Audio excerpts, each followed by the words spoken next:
backgrounds. Summer, 1913. Gradual changes in Grover's Corners. Horses are getting rarer. Farmers are coming into town in Fords. Chief difference is the young people, as far as I can see. They want to go to the moving pictures all the time. Want to wear clothes like they see there. Want to be citified. Everybody locks their house doors now at night. Ain't been any burglars in town yet. Everybody's heard about it. But you'd be surprised though. On the whole, things don't change much in Grover's Corners. Guess you're wondering what all these chairs are here for. Smarter ones have guessed it already. I don't know how you feel about such things, but this certainly is a beautiful place. It's on a hilltop, a windy hilltop. Lots of sky, lots of clouds, often lots of sun, the moon and stars. Yes, beautiful spot up here. Mountain laurel and lilacs. I often wonder why people like to be buried in Woodlawn in Brooklyn when they might pass the same time up here in New Hampshire. Over in that corner are the old stones, 1670, 1680. Strong-minded people that come a long way to be independent. Summer, people walk around and laugh at the funny words on the tombstones. It don't do any harm. This here is the new part of the cemetery. Here's your friend, Mrs. Gibbs. And let me see. Here's Mr. Simpson, organist at the Congregational Church. And Mrs. Soames, who loved the wedding, so you remember. Oh, and a lot of others. Editor Webb's boy, Wallace, whose appendix burst while he was on a Boy Scout trip to Crawford Notch. Yes, an awful lot of sorrow has sort of quieted down up here. People just wild with grief have brought their relatives up to this hill. We all know how it is. And then time, and sunny days and rainy days, and snow. We're all glad they're in a beautiful place. And we're coming up here ourselves when our fit's over. This certainly is an important part of Grover's Corners. A lot of thoughts come up here, day and night, but there's no post office. You know as well as I do that the dead don't stay interested in us living people for very long. Gradually, they let hold of the earth, and the ambitions they had, and the pleasures they had, and the things they suffered, and the people they loved. They get weaned away from the earth. That's the way I put it, weaned away. And all the while, they're slowly getting indifferent to what's going on in Grover's Corners. They're waiting. They're waiting for something that they feel is coming. Something important and great. Well, there are some living people. That's Joe Stoddard, our undertaker, supervising a new made grave. And here comes a Grover's Corners girl that left town to go out west.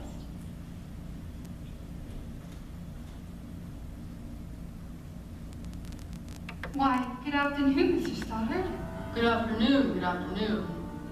Let me see now. Do I know you? I'm Samantha Craig. Well, Samantha Thomas now. Gracious sakes alive, of all people. I should have known to be back for the funeral. You've been away a long time, Mrs. Thomas. Just Samantha, please, Mr. Stoddard. Joe will be fine. Well, Joe, I have been away for over 12 years now. My husband and I were out in the east, but I was in the east when I heard news of my cousin's death, so I thought I'd come by until I'll come see you at home. You look well. Yes, can't complain. Very say our journey today, Samantha. Yes. Yes. I always say, I hate to supervise when a young person is taken. I see you brought your umbrella. It's going to rain and make it sadder still, seems like. They'll be here in a few minutes now. I had to come early today. My son's supervising at the home.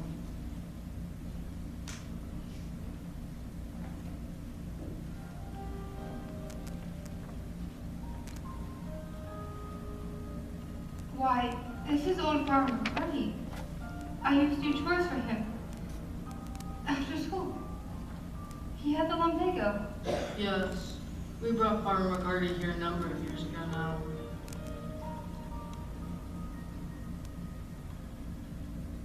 This is my Aunt Julia. I'd almost forgotten that she... Of course. Of course. Yes, Doc Gibbs lost his wife 3 years ago now, about this time. Today's another pretty bad blow for him too. Nice. Carrie's girl. Samantha Craig. I always hate when they're around. Simon. They're nonsense, and they're damned glee at being alive. Simon, be patient. Joe, do they choose the reverse approach? No, not usual. Mostly the bereaved pick a verse. Doesn't sound like my Aunt Julia. There aren't many of those thirsty sisters left now. I wanted to look for my fathers and mothers. Over there at the Craigs, Avenue F. He was the organist at the church, wasn't he? Drank a lot, we used to say. Nobody was supposed to know about that. He'd seen a peck of trouble. His musical fellows ain't like the rest of us. Took his own life, you know? Oh, did he? Hung himself in the attic. They tried to hush it up, but of course it got around. His wife's just married Senator Barstow. Many a times I've seen her, 11 o'clock at night, wandering the streets looking for her husband. Think of that. Now she's married to Senator Barstow over at Manchester. He shows his own epitaph. You can see it there. It ain't a verse exactly.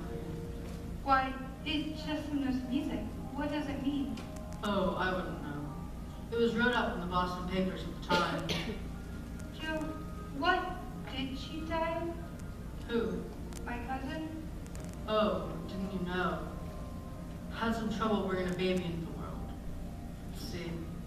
Today's Friday. It was almost a week ago now. Did the baby live? No. It was her second though. There's a little boy about 4 years old. Your grave's going to be over there? Yes. They ran out of room over among the Gibbses, so they're opening up a whole new Gibbs section over by Avenue B. You'll excuse me now. I see they're coming. I ain't no good, no good. Yes, I can just get downright harsh. Someone taking the last one, though. Camille, you don't mean to flip something that. Get rid of this person the one. Who is it, Julia? My daughter-in-law. Really well. Well, I declare. The road up here must have been awful muddy. What did she die of? In childbirth. Childbirth. I'd forgotten all about that. My, wasn't life awful, yet wonderful? Wonderful, was it? Simon, now remember. I remember Emily's wedding, perfectly lovely wedding, and I remember her reading poems at graduation exercise. She was one of the brightest girls that ever graduated. I heard Principal Wilkins say so from time to time. I called upon her farm before I died. Perfectly beautiful farm. It's on the same road we lived on. Yes, just near the Ocean Grounds. Virginia, Carlynton High School, 4th of July. Right smart,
I was hoping to sing a hymn.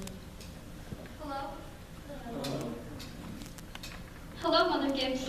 Hello, Emily. Hello. It's raining. Yes. You'll be gone soon, dear. Just rest yourself. Seems thousands and thousands of years since I... How stupid they all look. They don't have to look like that. Don't look at them now, dear. You'll be gone soon. Oh, I wish I'd been here a long time. I don't like being in here. How do you do, Mr. Simpson? How do you do, Emily? Mother Gibbs, George and I made that farm. It's just the best place you ever saw. I thought of you all the time. We wanted to show you the new barn and the great long cement drinking fountain for the stock. We bought that out of the money you left us. I did. Don't you remember, Mother Gibbs? The legacy you left us, why, it was over $350. Yes, Emily. Well, there's a patent device on this new drinking fountain you see, so that it never overflows, Mother Gibbs. And it never sinks below a certain mark they have there. It's fine. It won't be the same to George without me, but it's a lovely farm. Live people don't understand much, do they? No, dear, not very much. They're sort of shut up in little boxes, aren't they? I feel as though I knew them last 1,000 years ago. My boy is spending the day at Mrs. McCartney's.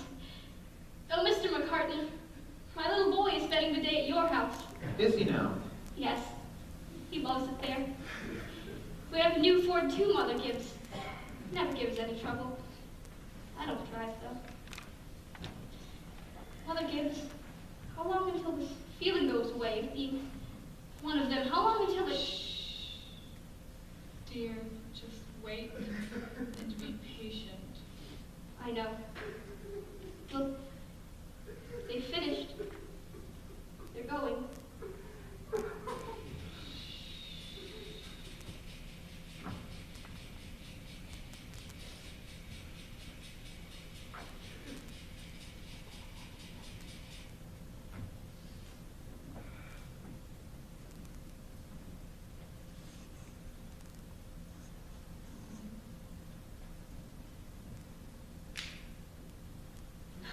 Look, Father Gibbs is bringing some of my flowers to you.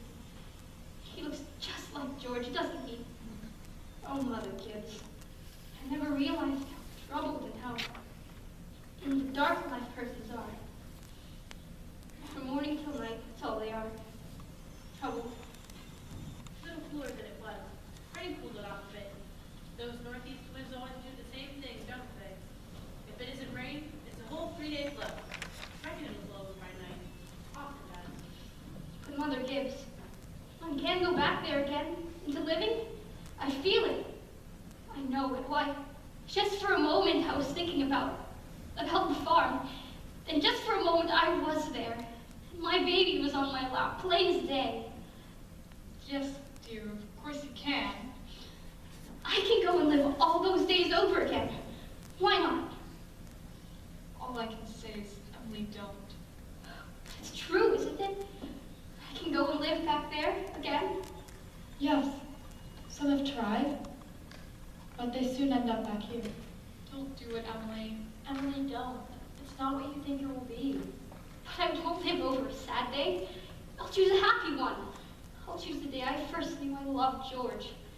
Why should that be painful? You not only live it, but you watch yourself living it. Yes, And you see the thing that they, down there, never know. You see the future. You know what's going to happen afterwards. but is that painful? Why? That's not the only reason why you shouldn't do it, Emily. When you've been here longer, you realize that our life here is the hope that we'll soon forget all of that and look forward to what's ahead and be ready for what's ahead. When you've been here longer, you'll understand. Mother Gibbs, how can I forget that life? It's all I know. It's all I had. Mr. Stimson, did you go back? No. Did you, Mrs. Soames? Oh, Emily, it isn't wise. It really isn't. All we can do is warn you. It's not what myself. I'll choose a happy day anyway. No. At least choose an unimportant day. Choose the least important day of your life. It'll be important enough. And it can't be since I was married, or since the baby was born. I can choose a birthday at least, can't I? I choose my 12th birthday. All right. February 11th, 1899, a Tuesday. Do you want any special time of day? Oh, I want the whole day. We'll begin at dawn. You remember, it had been snowing for several days, but it had stopped the night before and they had begun clearing the roads. The sun's coming up. Why, there's Main Street. And there's Mr. Morgan's drugstore before he changed it. And there's the livery stable. Yes, this is 1899, 14 years ago. Oh, that's the town I knew as a little girl. And look, there's the old white fence that used to be about our house. Oh, I'd forgotten that. Oh, I loved it so. Are they inside? Yes. Your mother will be coming downstairs in a minute to make breakfast. Will she? And you remember, your father had been away for several days. He went back to visit his old college in New York at Clinton, and he came back on the early morning train. Why, there's Howie Newsom. And there's our policeman, but he's dead. He died. Morning, Bill. Morning, Howie. You're up early. Oh, the rescuing a party. Starting your frozen to death down by Polish Town there. Got drunk and played out in the snowdrifts. Thought he was in bed when I shook him. And there's Joe Crowell. Morning, Mr. Warren. Morning, Howie. Morning, Joe. Children! Wally, Emily, time to get up! Mama, here I am. Oh, how young Mama looks. I never knew Mama was ever that young. Oh, You can dress by the kitchen fire if you'd like, but hurry!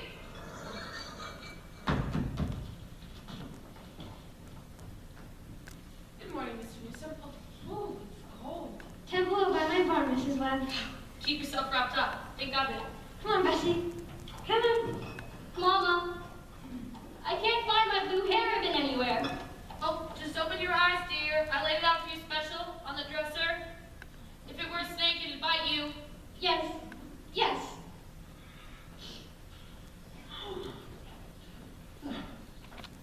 Good morning, Bill. Good morning, Mr. Webb. You're up early? Yes, just been back from my old college back in New York State. Been any trouble here? Oh, just caught up this morning to rescue a Polish fella. Darn near frozen to death he was. We must get it in the paper. Oh, wasn't much. Papa.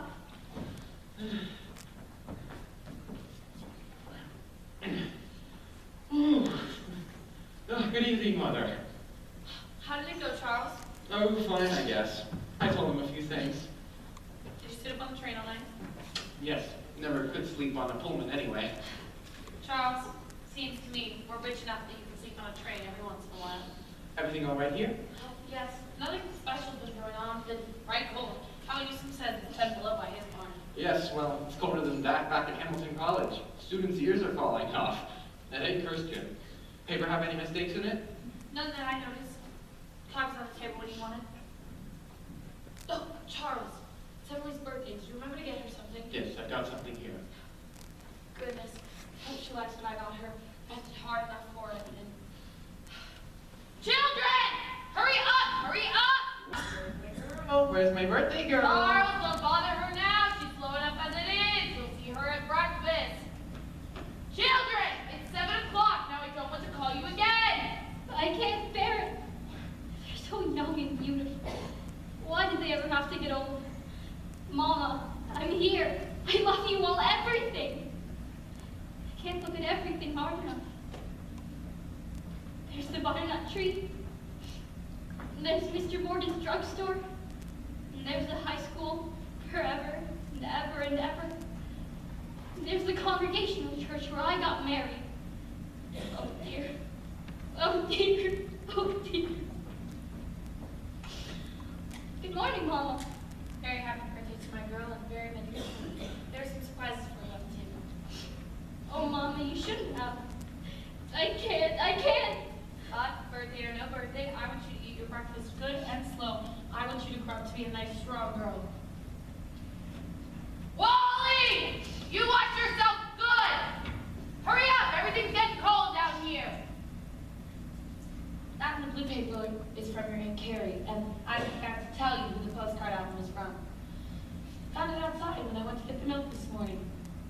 over very early in the cold. Very nice of him. Oh, George. I'd forgotten that. Should I take it slow? It'll keep you warm on a cold day. Oh, Mama. Just look at me one moment as though you really saw me. Mama, 14 years have gone by. I'm dead. You're a grandmother, Mama. I married George Gibbs, Mama. Wally's dead too, Mama. His appendix burst on a camping trip to North Conway. We felt just terrible about it, don't you remember? But Mama, just for a moment we're together. Mama, just for a moment we're happy. Let's look at one another. That there in the yellow paper is something I found among your grandmother's things in the attic. I thought you were old enough to wear it and would like it. And this is from you, my Mama. It's lovely and it's just what I wanted. It's beautiful. Well, I hoped you'd like it. Your Aunt Nora couldn't find one in Concord, so I had to send all the way to Boston. Wally has something for you as well. He made it himself in manual training class, so be sure to make a big fuss. And your father has something too. Don't know what it is myself, but... Oh, shh, here he comes. Where's my girl? Where's my birthday girl? I can't go on! Oh, it goes so fast. We don't have time to look at one another. I didn't realize. So all that was going on, and we never noticed. Take me back, up the hill, to my grave, but first, wait. One more look. Goodbye. Goodbye, world. Goodbye, Grover's Corners. Mama and Papa. By the clocks ticking, and Mama's sunflowers, and food, and coffee, and new iron dresses, and hot baths, and sleeping, and waking up. Oh, Earth, you're too wonderful for anybody to realize you. Do any human beings ever realize life while they live it? Every minute? No. The sayings in the poets, maybe. They do some. I'm ready to go back.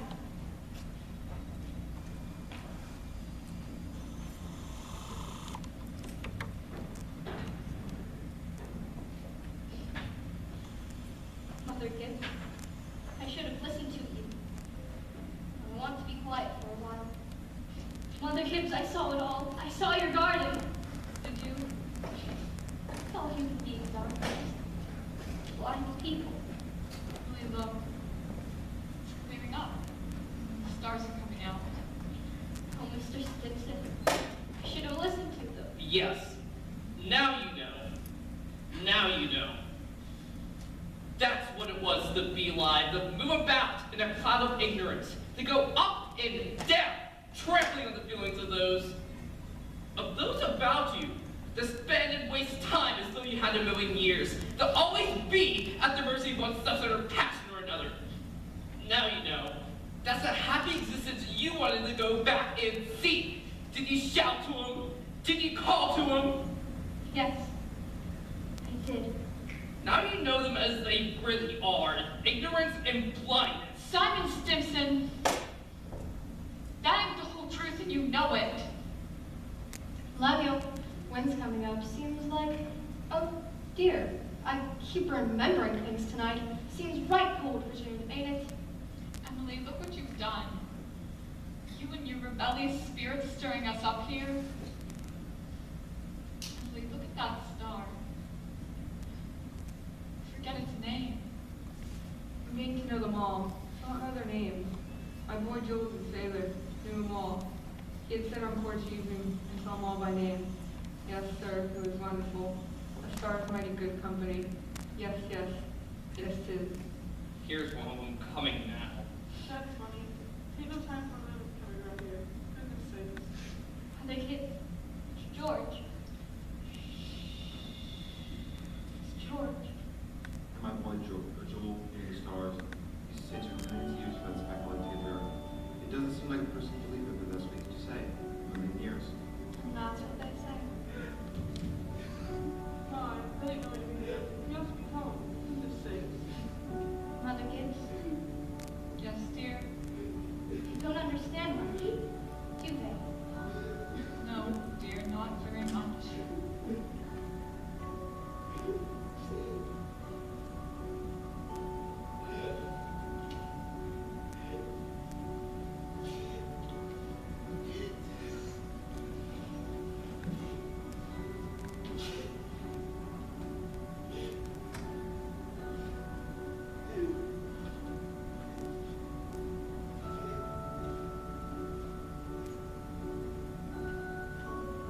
Most everybody's asleep in whoever's corners.